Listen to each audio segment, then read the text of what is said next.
Good morning, everybody. We're going to start on time-ish. It's 11:04.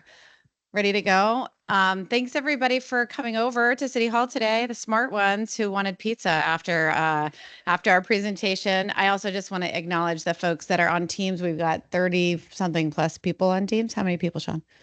34 people on Teams. So yeah, it's really great to see everybody's faces in person. I wanted to start our morning or this presentation with kind of a moment to honor that it's 9/11 today, and it's it's a heavy heart kind of moment to acknowledge, but I feel like it's really, really important that we take a moment to just, sit with the heroes that are amongst us and those that sadly lost their lives on 9/11 in 2001. And I know that law enforcement today and public safety and fire have, honor this day early in the morning. So I thought it was really important just to acknowledge the significance of this day and thank our public safety heroes for what they do every day and put their lives on the line for this community and for us. I'm eternally grateful for that, knowing that I would not, that I'm not wired for that kind of work. So I'm really grateful for those of you that are and have stepped up into that space. So, oh, I'm clicking. Okay. Oops. All right. I don't know if I can do this clicking thing. Oh, good morning. I'm Christine Alilovich, your city manager. I think most of you know that, but just in case, because there's a lot of new faces in the audience. So what are we doing here today? So we're calling this an all hands city staff meeting, although Lindsay is calling it an all feet city staff meeting. She just likes to, mix it up a little bit, but no, seriously, I wanted to start with a couple of thank yous. There's a bunch of people that put this meeting together. So I just wanted to appreciate. So Lydia's letting people in the team. She's also making sure we have food and drinks after this so we can hang out and have a good time. I want to acknowledge Sean Mooney to my right here, who's put a ton of time and energy into what we're going to talk a lot about today, which is kind of the next evolution of Together San Rafael. So Sean and his team have done a ton of work in this space. And then the team in the city manager's office, both assistant city managers, John and Angela, city clerk Lindsay, and HR and Marissa, where we've been kind of working on bringing this presentation forward over the last few months. I also just want to express my, as I have the mic, heartfelt gratitude to all of you for your dedication to this community and to your work. And we couldn't be doing what we're doing as a culture and as an organization if you weren't as committed to your work as you are. I do feel incredibly fortunate to work alongside all of you who are so incredibly talented and passionate about this work. So thank you. Okay, so what are we doing here today? We're going to take kind of a quick look back in time at organizational culture work and where this Together San Rafael thing started. We're doing that just to give some context and history to some of the folks that are new in the space over the last couple of years, and we've gotten some feedback that like this Together San Rafael thing sounds pretty neat and cool, and I like the guiding principles and the values, but I don't really get like what is it. And so we're going to take a look back to revisit that. But today's really about like looking forward. Welcome, William. Is about looking forward and trying to engage and think about what do we want this organization to look and feel like going forward. We've had a ton of turnover, and like I said, there's a lot of new faces and new energy and new ideas that we want to bring into this space. One of the things I want to highlight in that regard is that Together San Rafael, it's like foundation is about co-creation of the culture. It's not a top-down gig. It's not like I'm the city manager, so I'm going to tell everybody what you should believe in and how you should roll and show up at work. So the co-creation part of this is something I really want to emphasize and ask each of you to listen to as the different presenters come up today to talk about their experience of Together San Rafael. Okay, let's see. One of the things that's happened, I would say, since COVID, but progressively over the last few years, is just the increasing demands from our community of government in general, but of local government. And, I've been doing this work for 25 years, and it is a different world. We are doing the same jobs, but the expectations of us, the response times, the kind of intensity and the demand of that we experience it really is at an all-time high. When we think about like, well, why is culture work important? It's the thing that brings us all together and gives us a sense of belonging and connection with one another. So when it does get tough and we are a little maxed out, we've got each other to kind of buoy. That's what really high functioning teams do. So one of the things that I always want to reiterate in this space of like how do we create manageable workloads is how important the self-care piece is, and also how much of a challenge it can be to really live by that. I'm challenged with it myself, and it's always important to pause. Like self-care means a lot of different things to a lot of different people. It's not a one size fits all.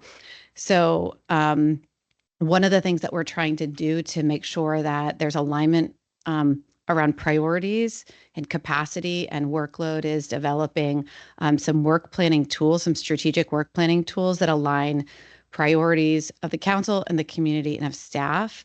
And I want to give some props to Public Works, to Director Miller and her team, who spearheaded the first infrastructure and transportation work plan that was adopted by the council this spring, and community development is getting ready to develop there. So more to come on that, but I wanted to pause and just that's one of the things on the horizon that's intended to create space for us to know what's important, what we're working on, and making sure we're all rowing in the same direction. Okay. I think we're going to the next slide. Oh, so just about Together San Rafael. I can't even read that slide, Sean. Can I, is there another computer I can use to? Oh yeah, but then I'm looking over there. Okay, help a sister out. Thank you. I should have brought my glasses. Okay. Thank you. Thank you. Yep. And then can I just do this now? Yeah. Yeah. Okay. Okay. So, for those of you that are newer to the organization and are like, I'm not really sure what this Together San Rafael thing is. And if you go through the whole presentation and you're still not sure, I just want to reassure you that that is okay. It's really hard to explain what culture is until you really experience it. So you're going to hear more about opportunities to engage and learn how to operationalize this work. So what's Together San Rafael all about? Some of this I actually pulled from the website that exists. If you go to City of San Rafael, Together San Rafael, there's a whole bunch of cool stuff, and you're going to see a little bit of that history. But the bottom line is it's about bringing staff and management together to figure things out cross-departmentally, which is a key foundation of Together San Rafael. And again, just reiterating that this isn't a top-down approach. I think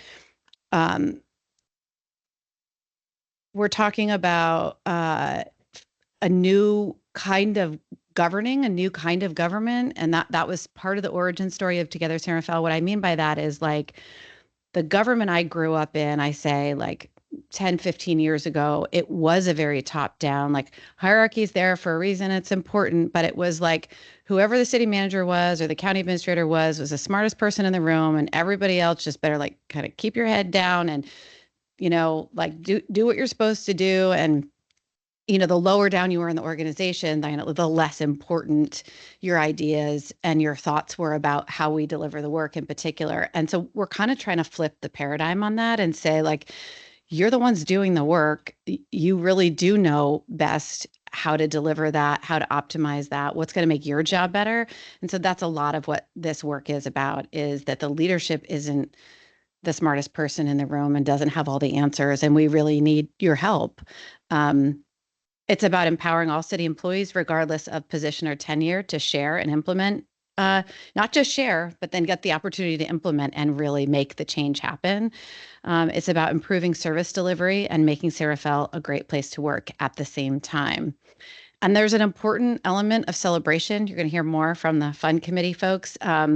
We are innovating and doing this stuff like all the time, every day. And it is also super important to pause and celebrate that and acknowledge ourselves and one another. So we're going to continue to practice that.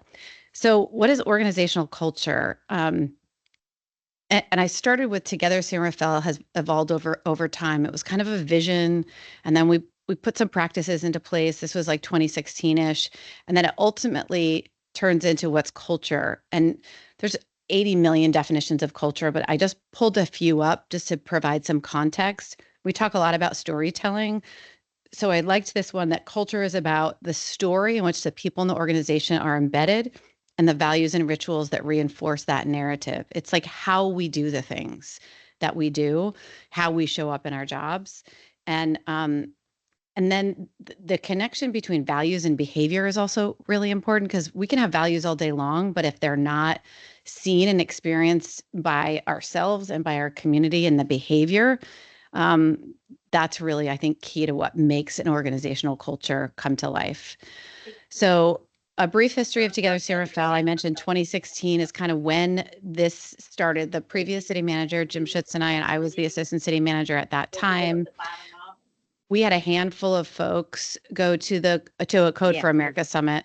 And for those of you who haven't had the experience yet of Code for America, it sounds like it's like coding, like all IT stuff. It's not really that. It's actually about the technology and government coming together in this kind of, in the spirit of finding a new kind of government.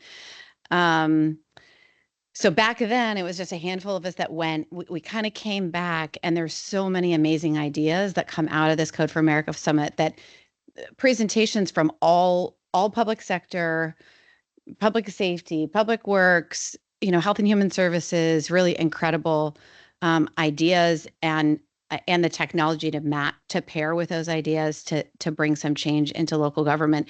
The text below is the context at the time, of which, like, trust in government was at an all-time low. A lot of local city workers across the country were unhappy and disengaged.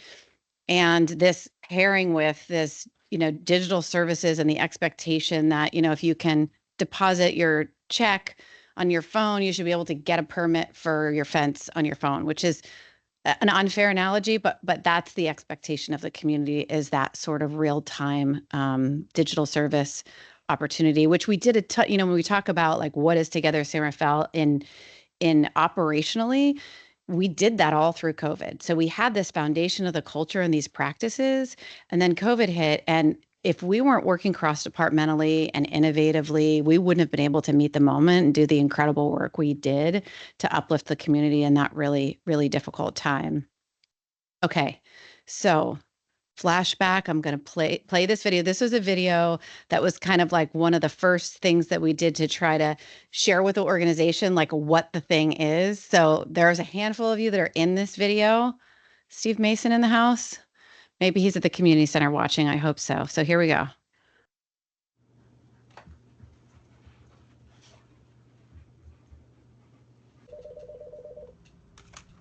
Community Services, this is Lydia. Hello, I'm concerned about the fire danger in the open space near my house. I heard the city does goat grazing services. Yeah, sure. Yeah, let me transfer you over to the city manager's office. One moment.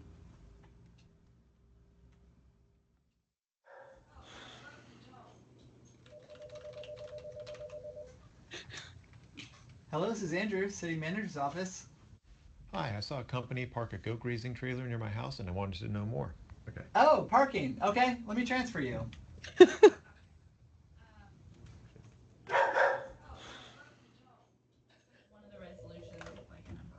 Hello, parking services. Okay, I just want to know about goat grazing services in the park. Oh, absolutely. Let me transfer you to community services. All right.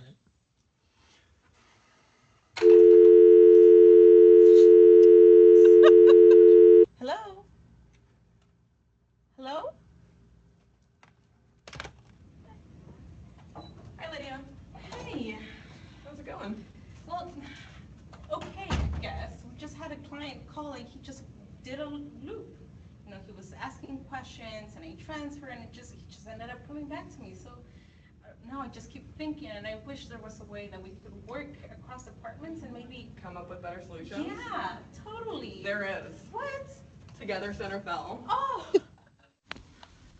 Together San Rafael is a citywide effort to modernize our services and make San Rafael a great place to work.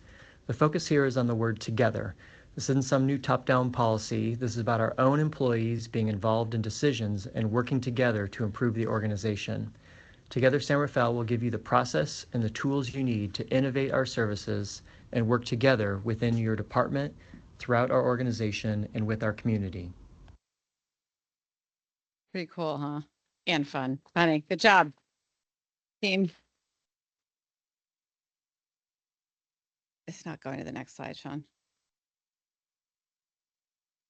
Stop sharing. Yeah. Okay. So the guiding principles, one of the first things that we did in this kind of in the spirit of co-creation was Jim, the former city manager, and I kind of brainstormed what we thought would be a good starting place. And then we learned all this human-centered design stuff at Code for America. So we were like, well, we got to walk the talk here. So we asked for a cross-departmental group of people from all levels of the organization. Lindsay Lara was on that group. Is anybody else here that was in that original group? Yeah, Todd. Awesome. Lieutenant Todd Berenger, who you're going to hear from also in a little bit. Vin from Digital Services. And so there was probably a dozen or 15 folks, and we did some workshopping. And really, so this is what the group came up with, was these 6 guiding principles, and these sub-bullets are kind of intended to like define or clarify like what was meant at the time by these guiding principles. I wanted to pause and tell a story because I think I've been asked this question, like, what's that yellow golden shovel for? And why are there just 2 icons on this? So you're going to hear more about an opportunity to revisit these guiding principles later. But for those of you who aren't aware, this is a public works story. So we were doing, I think, the groundbreaking at the Public Safety Center. And the construction management company like gave us a proposal for like $5,000 or some crazy amount of money for like golden shovels for all the city council members to like do that, you know? And I was like, we're not paying $5,000 for, so staff member in Public Works decided to get creative, and the being mindful is like, be mindful of our resources. It means a lot of different things, but this kind of relates to being creative and fiscally responsible. And she said, I'm just going to go to Jackson's Hardware and get some gold spray paint. And it was like $150, right? For like the 8 shovels or whatever we needed. So that's kind of the intention, and this was pre-COVID, was that each one of these guiding principles would have an icon or a story behind it to help people kind of understand, like, where did this come from? So I'm hoping that over the next year, some of you might have some great stories to tell around these, and we can get some actual more icons up there. So some examples of our recent work or what we've been doing in this space over the last year. So we've got tons of cross-departmental teams. Many of you are on them, just to name a few. Homelessness response, movies in the park and community engagement events, illegal food vending. Each of these these are like the larger cross-departmental teams that are like 4 to 5 departments, usually a couple. Few are in the lead of these, but there's so much support provided by almost all the departments. We think about homelessness response. I think every single department is engaged in that. The recognition committee, which, as you know, has representatives across the city. And the work there for these employee of the quarter, team of the quarter, and of the year it's really peer recognition. So that committee gets together to make sure there are nominations, and we're really uplifting and recognizing the staff across the city for their contributions. The diversity, equity, and inclusion and belonging committee, you're going to hear a little bit from Damien about the work they've been doing, and then a little bit from Lindsay on the fund committee. So I wanted to throw this photo in here because we did have, fast forward to 2020, this was 24, right? We had this, I think it was about 25 people go to this Code for America Summit, which is in Oakland every other year. And we've committed to sending staff. If you're interested in going next year and you want to learn more about it, let us know. And it was a really good time. So, and we all really learned a lot. So kind of like, what's next for Together San Rafael? I think I'm turning it over to Mr. Mooney. Okay. Thanks, Sean.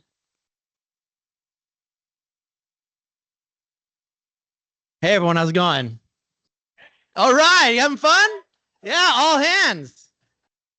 We're going to get a picture of everybody's hands later. You've all been fingerprinted, so they should be clean. My name is Sean Mooney. I'm the director of Digital Service. You probably know me by my emails.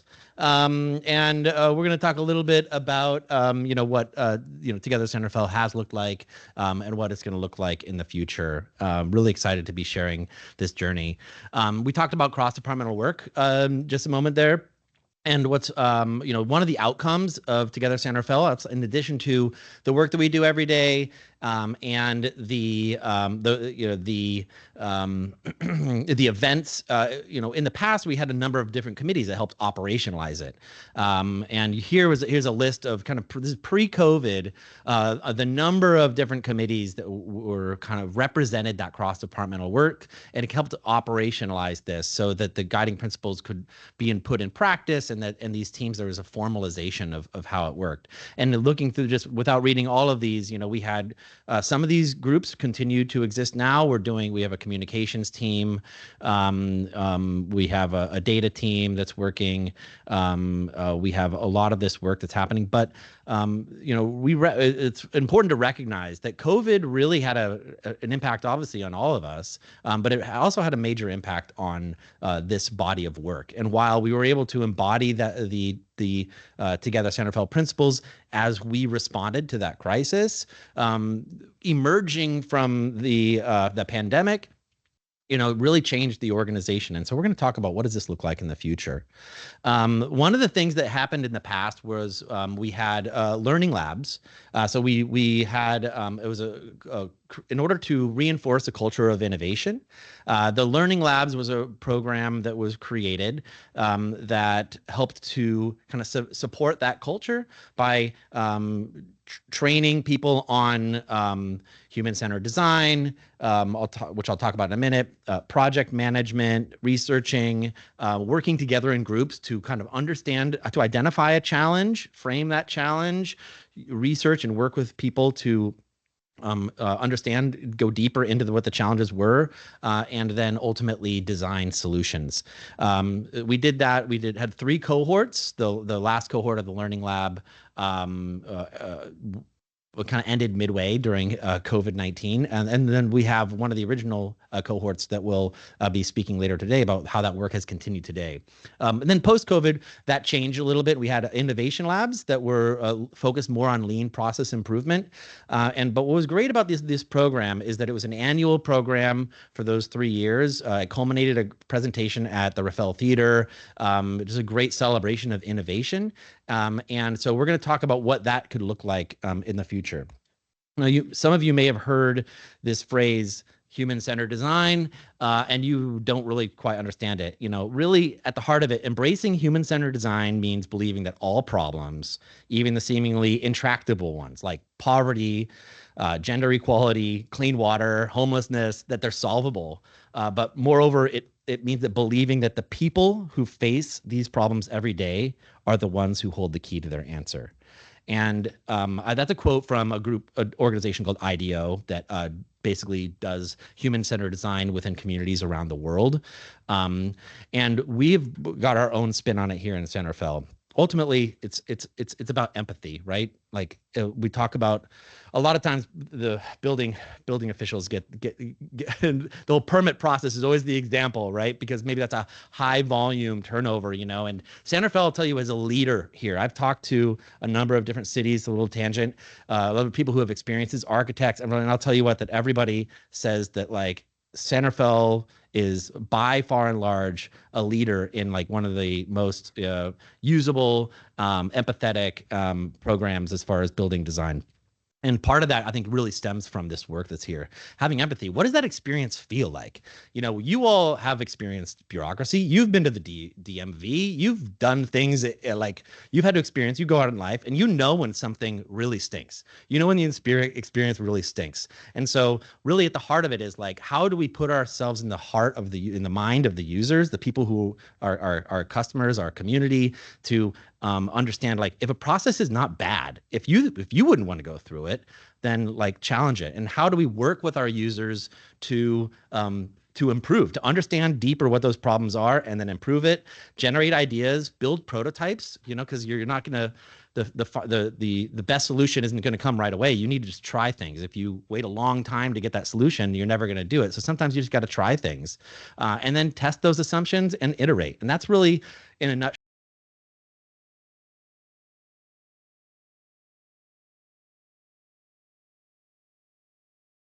I want to actually bring up some other members of our team. These are some pictures right here that kind of show what that learning lab looked like in action. It's groups of people having conversations, like learning skills, working cross-departmentally, working with people they never have worked with on a regular basis, and really identifying those challenges, and then with a great celebration towards the end. And what I'd like to do right now is pass it on to, I think, Corey and Todd, to talk a little bit about their experience in particular with the illegal dumping program. Cool. So I will say that we were the original fund committee. We showed the fund committee how really to do it. One of the projects that came up a lot, because council members get called about it a lot, our C-Click Fix gets hit more with this issue than a lot of others, was the idea of how can we work together to really solve this illegal dumping problem. And that human-centered design approach was really key to it and really important for us. And it ended up being fairly simple. It's fairly intuitive, but it's just really looking at it again from the customer's perspective, or the people that are really. And one of the things that came up for us that we learned pretty quickly in the first year, doing a lot of interviews with folks in the neighborhoods that are seeing the illegal dumping, talking to Public Works and all that, was that over 90% of illegal dumping is not illegal dumping. It's set outs. It's people that don't have service. They live in apartment complexes, don't know what to do with their stuff. They have no service to get rid of their stuff. If you're a single family homeowner, you can call this waste company, and twice a year they'll pick up your bulky item curbside. But if you're a multifamily tenant, you don't have that. So that was a big learning piece, and it sort of changed our perspective to look at, well, what are the barriers? What are the obstacles? What can we do? Anyway, we were fortunate enough to have about 5 years of pilots where we're just culminating now. We have a set of recommendations we'll be bringing forward to council. And we actually have also presented to the Illegal Dumping Conference, the statewide Illegal Dumping Conference, and to the Illegal Dumping Task Force. And it is pretty innovative. Just like the building department here, we're not seeing this happening most other places, and a lot of other places, even big cities around the state, are schooling off of the things that we've been doing. So turn it over to Todd to give you some more. Thank you, Corey. If you were confused when we started talking about Together Santa Fe, I was that person 6 years ago. I think I remember being in Christine's office. I said, what am I getting myself into? Because I had no idea. And she says, well, we don't really know. And it's because it wasn't a top-down approach. We started by just looking at a problem. And when we started a little cohort, it was 6 of us in a room, and we said, we're going to try to address illegal dumping. And so we looked at all of the different problems that are associated with that and who it touched, whether it was Department of Public Works, who probably touched the most, a little bit of finance and how we're going to fund it. There was the police department, obviously, sustainability. And so we all just kind of got together and said, let's come up with ideas. And so we started to iterate. And we said, well, let's try this idea. Let's try this. And so we looked at doing enforcement. We looked at doing education. And then we realized there was a significant reporting issue. And so we started saying, well, who should they report to? Should they report to the Department of Public Works? Should they report to the police department? And we started iterating and coming up with different ideas on maybe the best way to serve the community and ultimately serve our departments. And so I think that's it's still going on to this day. The other thing that came out of it was our mini grants. Instead of just being the stick all the time, we came up with the carrot approach. And we said, if we can get community partners to help us in this endeavor, then we're a force multiplier. And so we have a mini grant program that gives money back to business owners so they can come up with, whether it's fencing, lighting, security cameras, and really kind of empower them to help solve community illegal dumping that's happening right in their backyard. So it's a process that continues on to this day. I just met with business owners, and we engage with Thomas over at the fire department regularly, Corey, myself, and it's really about relationships and coming together to try and solve these problems. That's pretty much an overview of what it is, and it's still goes on to this day. And we hope that you'll look to identify your own problems that are maybe happening within the community or within your department, and come together as a team to solve those problems and not be afraid to fail. I think that was the big piece, is also having permission from administration to say, hey, we want to try this, and we don't know if it's going to work. And then if it doesn't work, let's move on and try something new. So. Todd and I play pickleball together every Thursday. Yeah.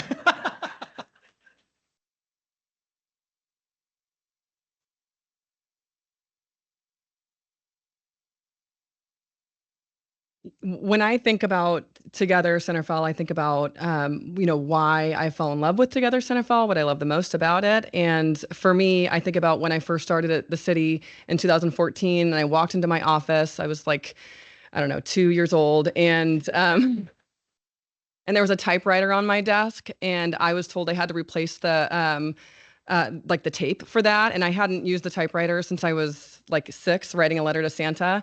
And I had to YouTube how to do that. And every time a decision was made by the city council or a contract was entered into, we had to write that onto an index card using a typewriter. I spent the majority of my time on that typewriter, and that was not the best use of my time. And what Together Centerfell is, it really did give me a voice to be able to ask, why are we doing it this way? We have Microsoft Word, we have computers. Like, why are we using typewriters every single day? Together Centerfell gave me that voice that I didn't think that I had before, coming from an agency where it was similar to what Christine was talking about. I was paid to come into work and do the job that I was told to do. And that was it. And Together Centerfell gave me a voice to ask why I was doing it the way that I was doing it, hopefully be able to problem solve, be creative about what I was doing, and then hopefully be able to get assigned to other additional projects. And I remember the first special project I was assigned to was a cross-departmental team to work on our website. I don't know if anyone remembered our website back in the day, but I taught myself how to code just trying to update information on that website. And it's things like that that made me feel like I loved doing the work that I was doing, because I was coming together with other people at the city and problem solving. We sent out a bunch of surveys after the guiding principles were created around recognition and what people enjoyed about working in Centerfell. And a lot of the time it was about coming together to do things, whether it was to problem solve, whether it was events. We have our bocce event. We've always had that event, but since then we've had a lot of new events that have come into place, like our annual kickball event, or having our employee recognition. Now we're having cornhole tournaments, and we've had Let's Talk About It with the police department. We've had all these different events that allow us to be able to come together and spend time together. Not everything we do is fun. Not everything, right? Like, there's some parts of our job that are not fun, but being together with each other, that part should be fun. I'm a big believer in fun, love fun, all about fun. I think we should have more fun. And that brings me to the Fun Committee. What is the Fun Committee? No one should be wondering what the Fun Committee is, because it's pretty obvious. It's the fun part of what we do. What we do is we help departments lead their own events. So I want to give like a quick shout out to Library and Recreation. Recreation has been holding down the fun for the past couple of years. They're constantly putting together events like bocce, like the kickball event. They assist with so much stuff to make sure that we're having fun around here. And each department could be hosting their own event. It could be really low cost, innovative, creative. Cornhole tournaments are cheap and easy. Kickball tournaments are super cheap and easy. We can do that, and our Fun Committee will help you at your department be able to set some of these things up.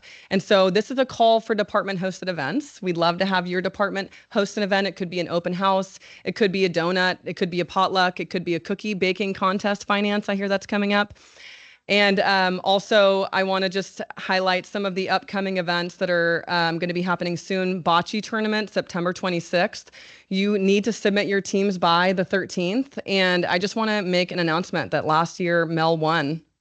And if you want Mel to keep winning, then you're not going to submit a team. But if you want to beat Mel, you have to submit a team. So be better, beat Mel, don't let Mel keep winning. We don't want that. We want new winners every year. So please submit your team, please, and join the bocce tournament. Also, the Halloween costume contest and potluck is going to be coming up. I don't know if you've heard, but that's just such a hoot.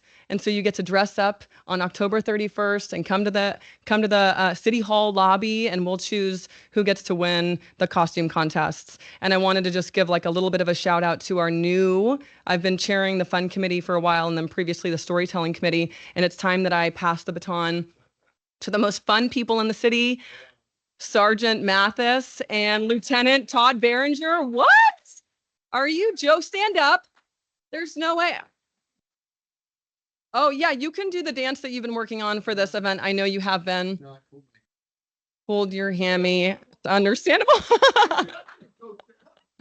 So this is going to be our chair and co-chair of the fun committee, which meets monthly and helps other departments be able to put together events, but also does storytelling on the fun things that are happening at the city, whether that's like the incredible work that we do all the time that we might not be thinking this is Together Centerfell, but it's in what we do, right? So no matter what everything we're doing, we're already utilizing the guiding principles, and being able to call that out and storytell is really important. And so I'm just going to play this. We have a TikTok, Together Centerfell. But if you hate TikTok, I understand that. We also have YouTube. And Instagram. There's really no reason you shouldn't be watching the videos that the Fun Committee is putting out. So I'm going to go ahead and play this employee recognition video. Yeah, I'm just out here living my best life. Hey, and I'm just out here chilling, feeling like a million, kicking it like it's my birthday. Hey, I'm gonna do exactly what I want. I'm gonna sip on something strong, singing. I'm just out here living my best life. Jason, Library and Recreation. DPW. Brendan, Streets Department. Anthony, Jeremy, Streets Department. Patty, Library and Recreation. Be cool with everybody now. We ain't about that drama.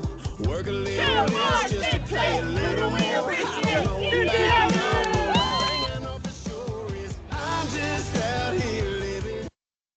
So like I was saying before, not every single thing that we do is fun, but we have opportunities to have fun in everything that we do. And hopefully we're looking for those opportunities to have more fun. So I also want to highlight that the Fun Committee also works to showcase a lot of the work that the DEIB committee does. So I'm going to introduce Damien, who's going to talk a little bit about that. Oh no, Sean, I didn't think I'd need you, but I might. That's...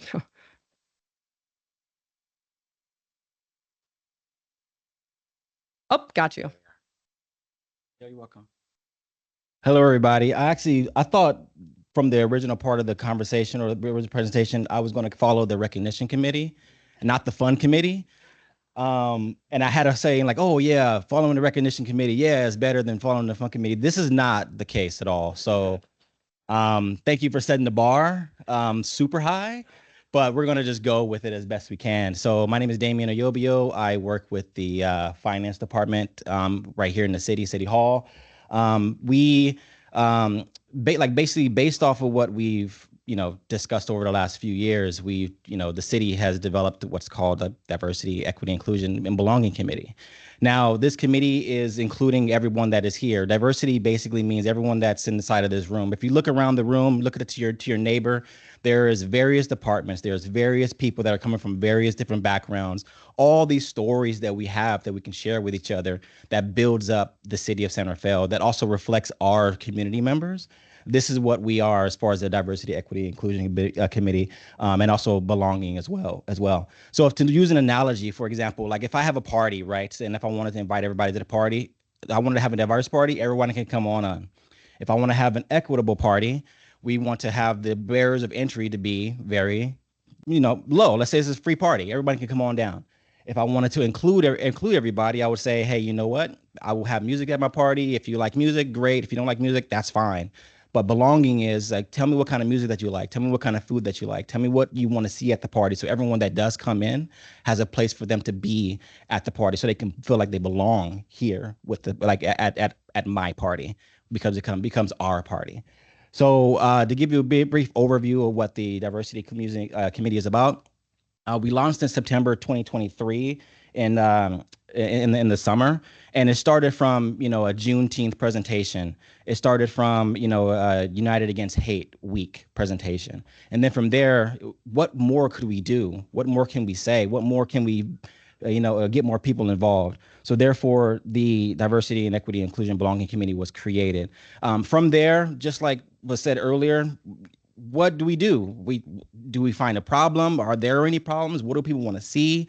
So it took a lot of, feeling out what was really happening and what was going on in the city and what we really wanted to do. And ideally, what we really wanted to do was to highlight people in our community members that are here to share their stories or share their perspectives or share their insights about basically what they experience on a day-to-day basis. So that's what came about when we had our Lunch and Learn series. So our Lunch and Learn series is basically when you would go in and say, hey, you know what? I don't know about a specific subject matter. I want to understand more. What is that really about? So we started to host some of these Lunch and Learn series. So some of the ones that we've hosted is combating anti-Semitism and hate speech, combating ageism, combating Islamophobia, celebrating Black History Month, celebrating Asian American Pacific Islander Heritage Month. And in addition to that, we said, you know what more can we do? It's not always about highlighting these things and teaching people things. How can we get more people from the city involved? So therefore, we started to ask from the committee, who wants to, host some of these things? Who wants to do some of these things? So in addition to that, we started to ask people from our committee. Raul Aguilar, Sergeant Raul Aguilar, he recently retired. He hosted a Lunch and Learn series about public safety and law enforcement. So he hosted a session about that, about what public safety is, how important is it, how it reflects our community members in the city. It was impactful, and I felt there was also a recruiting tool. Why not? Come on and join the police department if you can. They're accepting applications, by the way. Just put it out there, and also fire as well. And then we also asked, what else can we do? So the public safety, Public Works Week, the Department of Public Works hosted their own open house, their own Lunch and Learn series about come on down to Morpheview and come see the Public Works Department, come talk to people that are in that department, come see what we do on a day-to-day basis. A lot of people from City Hall don't go down there, so there was an opportunity for me, being a brand new person in the city, to say, hey, let me just see what you guys do on a day-to-day basis. And that happened also in May as well. So we are continuously, adding more things on, getting ideas. In addition to that, we also added another level to the Diversity, Inclusion, Equity, Belonging Committee of reviewing, diversity related proclamations. So any proclamations that are presented to the City Council, we would review some of these proclamations and make sure that the language from our perspective is equitable and feels like it has inclusivity inside of it. And from there we say, hey, you know what? This is our stamp of what we feel like this is great. And then we move forward, and then we start presenting these proclamations to the City Council for them to review. We also participated in other initiatives as well. For example, we partnered with the library for a Juneteenth info session that they hosted, which was fantastic. And that was with a California Black History historian. So anyone from the city can come on down, or even from the general public can come down and learn more about Black history inside of California. They also hosted a local artist who does work right there at the library, and they had his it was a local art talk for the community to come on down to see what this artist wanted to present, which was fantastic. And I have 1 second to put my notes here.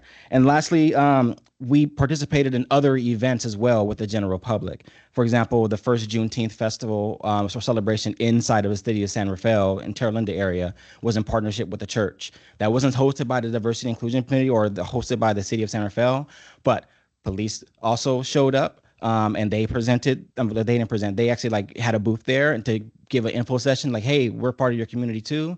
Come on down and learn about what we do every single day.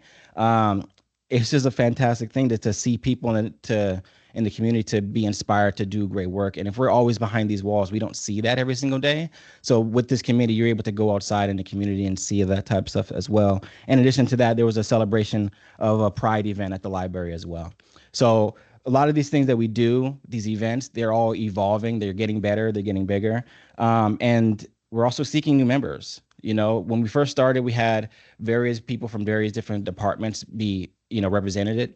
But over the course of the year, there were people that have, turnover happen, and we started to lose folks for various reasons. So we're in a recruitment mode as well. So we have the application up on our website that's being revamped. We're trying to accept more applications. Please do apply if you feel like you need to. Check with your supervisor and make sure that it's okay. I have a frequently asked questions list here. If you have any questions about it, this is the page to look at, or you can ask me or any other of my community members that are also here as well. Some dates to really quickly look out for is the The city council, the next meeting in city council is going to be September 16th at 6 o'clock. We're going to be presenting a proclamation for United Against Hate Week. So feel free to come on down and show solidarity, or tune in on YouTube, whatever will float your boat with your schedule. And then the last part is the United Against Hate Week Lunch and Learn is going to be happening on the 23rd at 12 o'clock right here in this room. So feel free to come on down. We'll have some lunch, earlier on, some pizza, whatever we may have. So you don't have to bring in your lunch. We just meet in the lobby at 11:45, have a little session of like, hey, how you doing? Everything like that.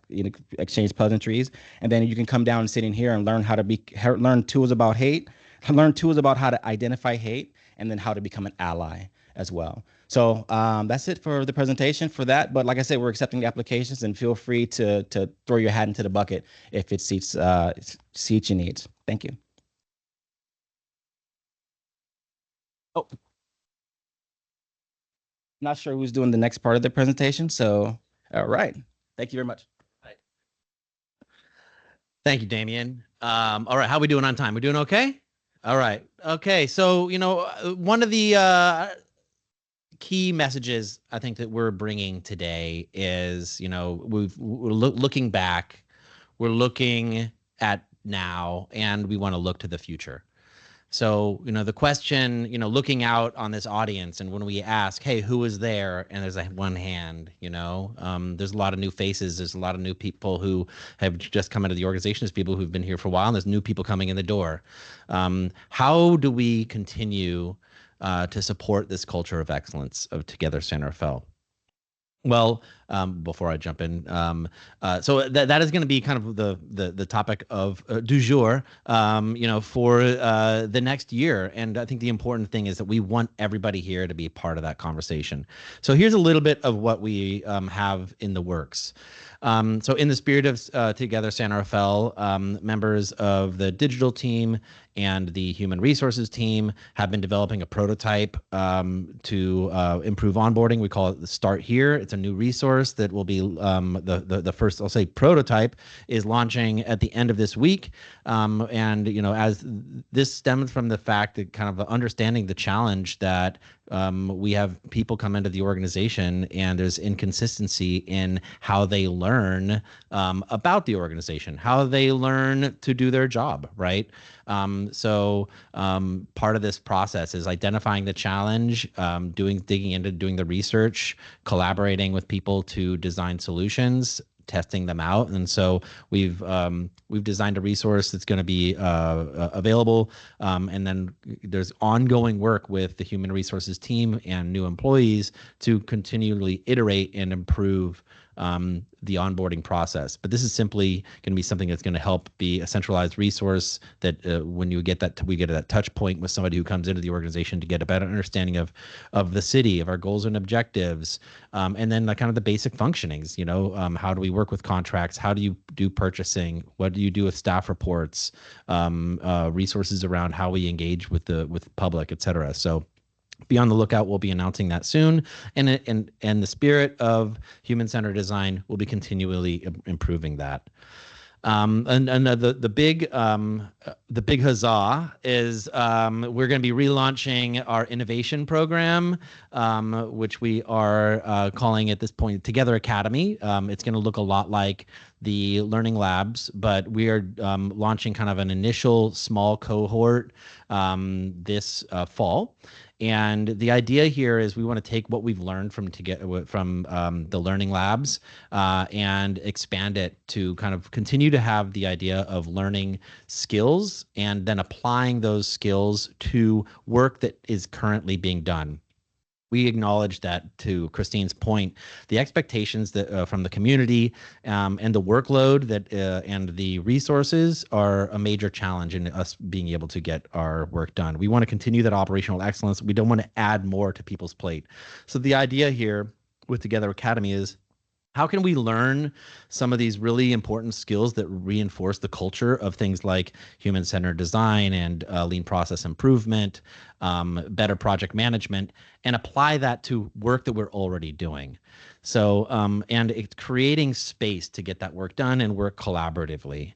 Some of the key things, as I mentioned here, I think are, as I said, human-centered design, process improvement, using data and evidence to help our decision making, and then just reinforcing the fact that we're working together to solve these problems. Oh, hey, look, I got a list. One of the key things there, user research. The key part of this is like when we think we know what the problems are, and we know a lot, right? But really, if we design things just with what we know as kind of the members of the city, and we're not bringing in or testing kind of research from the community or the people who are actually experiencing it, we have some major blind spots. So there's going to be some components here about like teaching best practices around and the tools that you can use when you're engaging with users to do that research, whether it's survey design, or usability testing, or interviews. So there's a lot of really great tools there. Reinforcing the process about the idea that there's a design, there's piloting, testing, and iterating. And then we're going to bring back the showcase. So tentatively bringing it back at the Rafael Theater. It's just a great way to kind of celebrate what has been accomplished and bring everybody into that conversation. So I'll be talking a little bit. Let's see here. I'm going to just tease myself, jump into the slide. Nope. So I'll talk a little bit later about like what that looks like as we in the next few weeks start reaching out to people to see how they want to be involved. Never mind. How's it going, guys? You having fun yet? I will have to say, I'm going to digress. That I know that like I used to be a teacher, and like there's a pyramid of learning, and actually lecture is like the least effective way to learn. So give yourselves a little hand for like you've been there. I should be pulling you guys up, and we would be doing like some like, I don't know, dancing or some like weird icebreakers or stuff like that. But in the interest of time,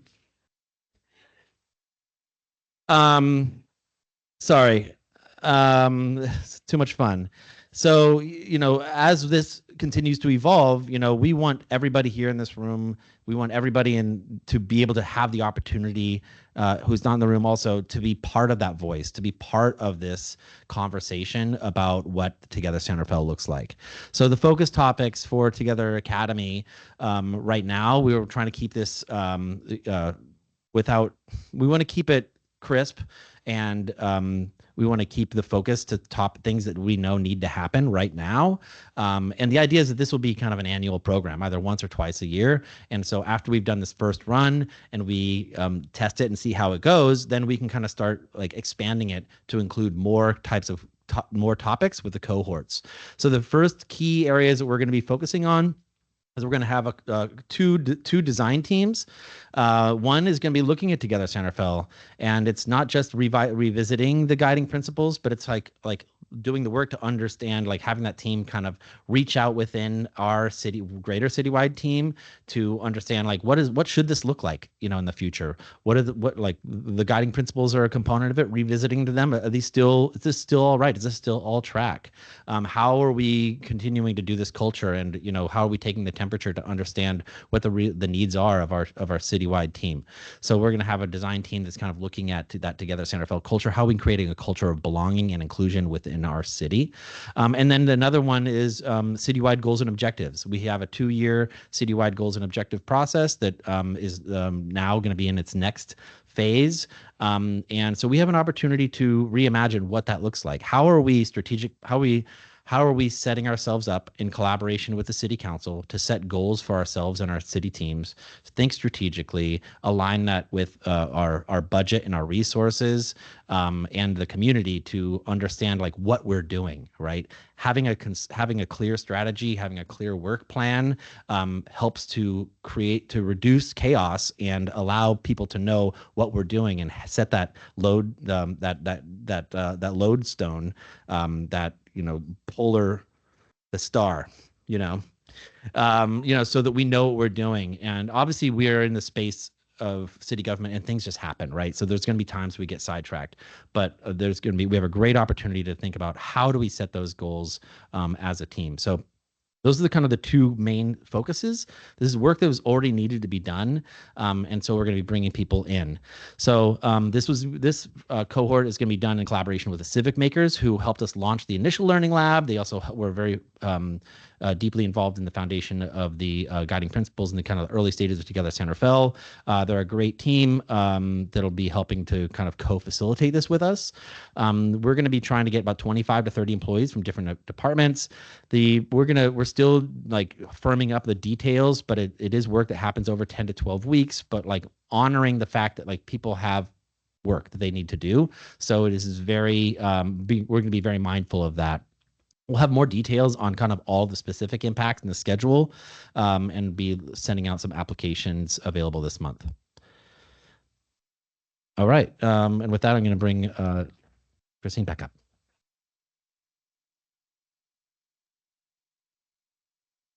Especially appreciate that real-time impromptu dance. I think that might have been the Macarena, I think, aging us here.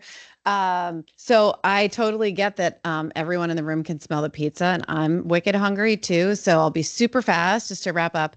I wanted to uplift something that Todd said earlier about taking risks and making mistakes. That is another really fundamental part of this. And it is a part of our culture here in San Rafael that I think is unique and different. A lot of governments operate like in a culture of fear. Like if you make a mistake, you're going to like get in trouble. And it's like, we're not going to learn and grow and innovate unless mistakes happen. It's got to be part of the process. And so what I want you all to hear from me as your city manager is that, you know, the leadership team, we have your back on that. If you want to put yourself out there and try a new idea and it doesn't work, that's okay. We'll just, the iterate word, I was so proud of Todd for using the iterate word. And that just means like, you know, like riff off of what worked and make it better and continuously. So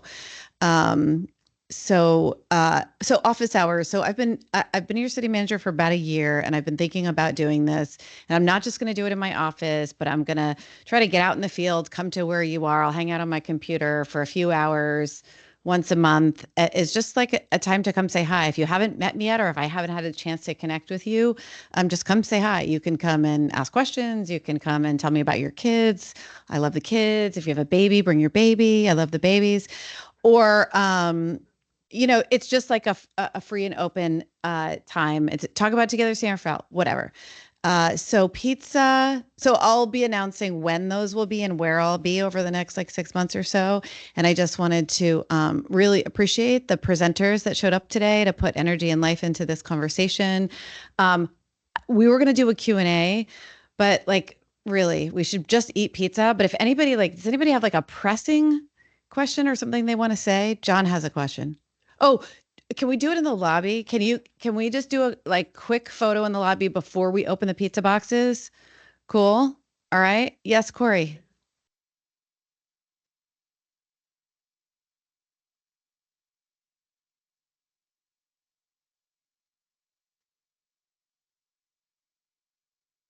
Sustainability.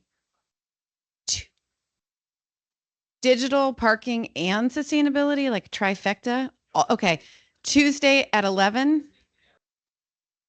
Oh, on Teams. Next Tuesday, what's the date? 17th, 11 a.m., downstairs at City Hall.